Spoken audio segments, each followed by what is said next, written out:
Hello and welcome back to today's video. Today we're going to be talking about the new Tier 8 American tank destroyer, the XM66F, available through the Christmas loot boxes.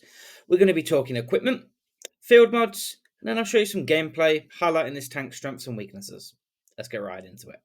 First, we're going to talk equipment. So, this tank's a bit interesting. It's got quite a few weaknesses which you're going to have to mitigate through the use of equipment. So, for the main choice, I recommend you take Turbo Rammer Improved Aiming, and then once you progress through the field mods, you unlock the ability to have a second choice. Take Hardening, Rammer, and Turbo. There is a small argument that you could potentially drop the Hardening for Improved Aiming, but that's down to preference, whether you more want to play this tank a little bit on the second line or on the front line. Front line, take hardening, second line, take improved aiming. Well, let's talk field mods now. So, for field mods, pretty simple for your tier 8 kind of American TDs. You're going to be taking reinforced suspension, followed by parallax adjustment, then finally right angled periscope. But to note, when you're taking that kind of booster slot, make sure you're taking survivability and put your hardening in there if your hardening is a standard one, not upgraded bounty or bond. So let's hop right into the gameplay now, and I'm going to talk statistics at you and then use the gameplay to highlight this tank's strengths and weaknesses. So let's get into it. So let's get right into the gameplay, shall we? Today we're going to be watching XM on Lakeville. Let's see how he gets on. I've specifically chosen this replay because I find it highlights this tank's strengths and weaknesses really well. As I mentioned when I was talking about the equipment, it does have some weaknesses you do need to mitigate through that equipment. So, as I recommended, Turbo, Rammer, Improved Aiming, you have got that.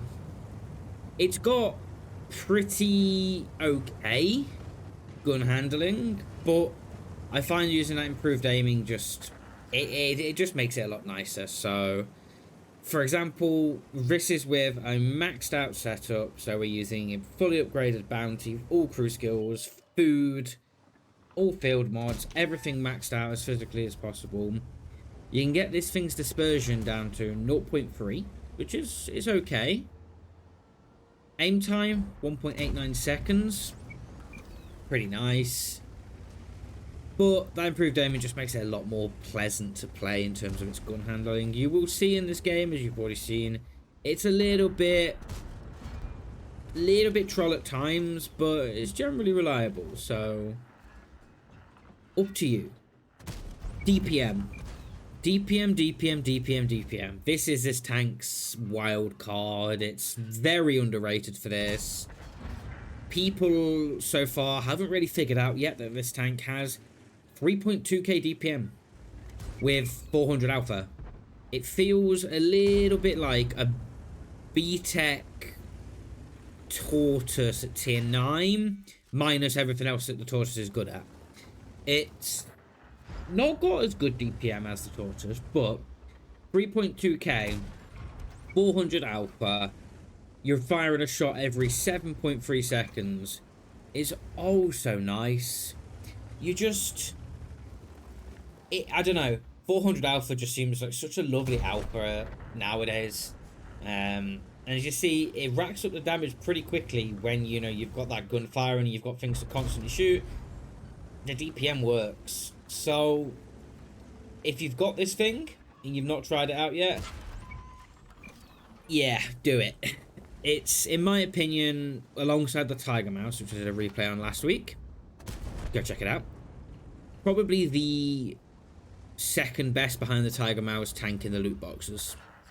So,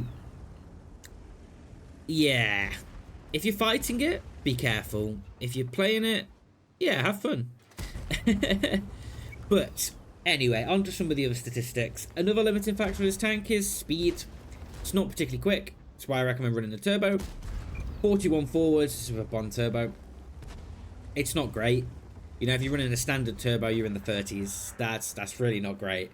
So you will find that as a limiting factor, especially on certain grounds. It's not very incredible ground resistances. It's a TD, it's American, but it's passable. But speed you will find is a limiting factor, so that's why I recommend you always take turbo, really.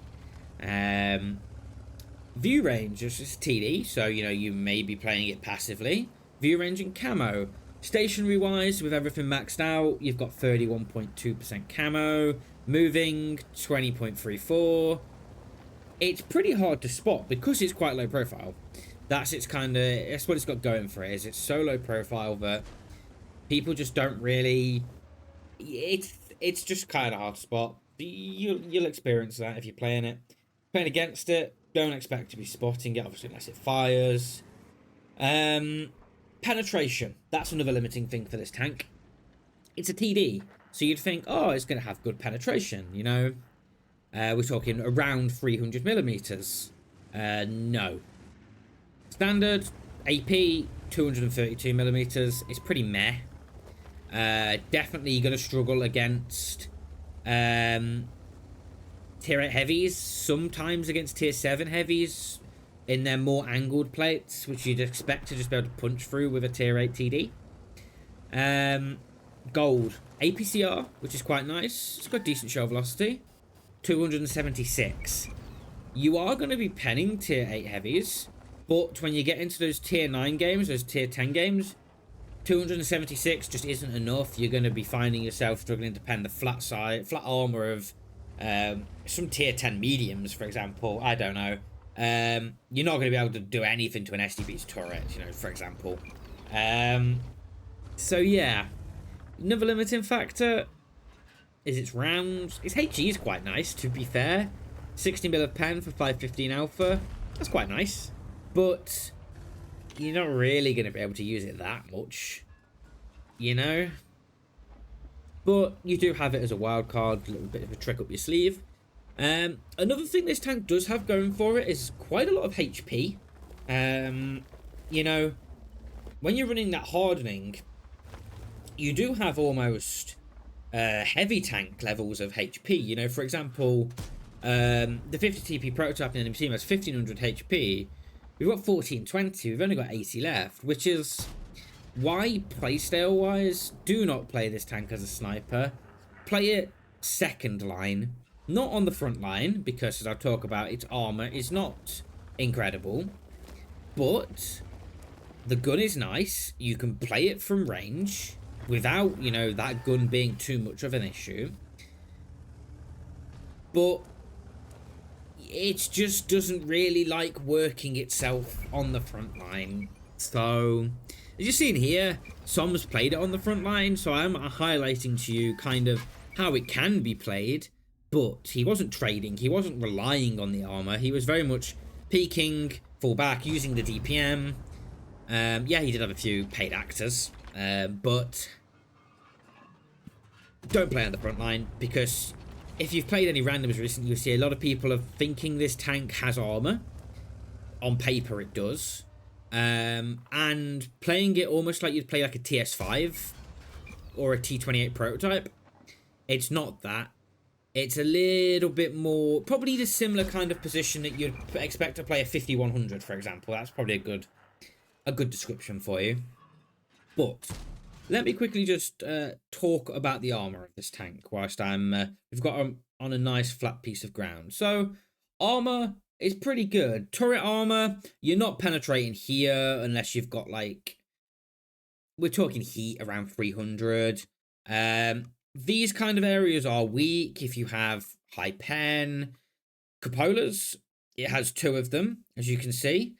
We have one here. This whole thing here counts as the cupola. So if you're looking at it, you'll see like a little ridge shoot here. That's the cupola.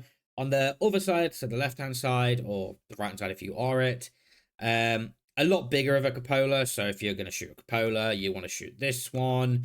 This whole thing here counts as the cupola. So you want to shoot it on its left-hand side, just above this viewport. But for example, if it's using its gun depression, which it has got decent gun depression, 10 degrees. So if it's sat on a ridgeline using its gun depression, you'll probably see this. You're going to want to shoot this area here. When it's angled like that, it'll be in the region of about 260 millimeters. Probably less, between about 240 and 260. Just shoot this here with heat, and you'll go through it. It's hull completely weak. Literally, this whole thing is just an auto pen, about 170 millimeters at its thickest. Really, that's like right at the front, so right on the beak. But shoot the lower plate. It's pretty angled, so if you're shooting at this angle, just shoot anywhere in this area here. And obviously, shoot AP below the tracks. But if you've got heat loaded, shoot this kind of area here, as you see. It's got a bit of a shot catch. Don't try and side scrape if you're playing it, because you just have this giant bulky shot catch here, and this counts as the armor model. Same on this side, shot catch, armor model, and if you over angle too much, they can hit here as well. This is just an auto pen. So, on with the gameplay. But, as you've seen here, it works. It's not going to work in every situation, and I would like to reiterate to you that this tank is not perfect. It's not overpowered. Once again, just like the Tiger Mouse, this tank is perfectly average. Simple as. In conclusion, DPM, very good. Gun handling, okay for a TD. Speed, heavy tank. Health, heavy tank. View range, camo, TD. Overall, average. This tank will work great in certain scenarios, especially against low tier tanks. Against same tier tanks where they peak and don't expect to have DPM. We'll struggle against tier 9s and tier 10s, which will just be able to pen it pretty much automatically. Please don't expect his armor to work. And yeah. Anyway, conclude this video now. I hope you enjoyed the gameplay, and I'll wrap this video up now. So, hope you enjoyed this video on the XM66F. If you did, don't forget to like, comment, and subscribe. And if you found me through this video, don't forget to subscribe and turn notifications on to get updated when I upload. I'm doing daily advanced videos, daily YouTube shorts, and every Sunday I'm trying to get you out a video just like this one. So, I hope you enjoyed, and I'll see you all in the next one. See ya.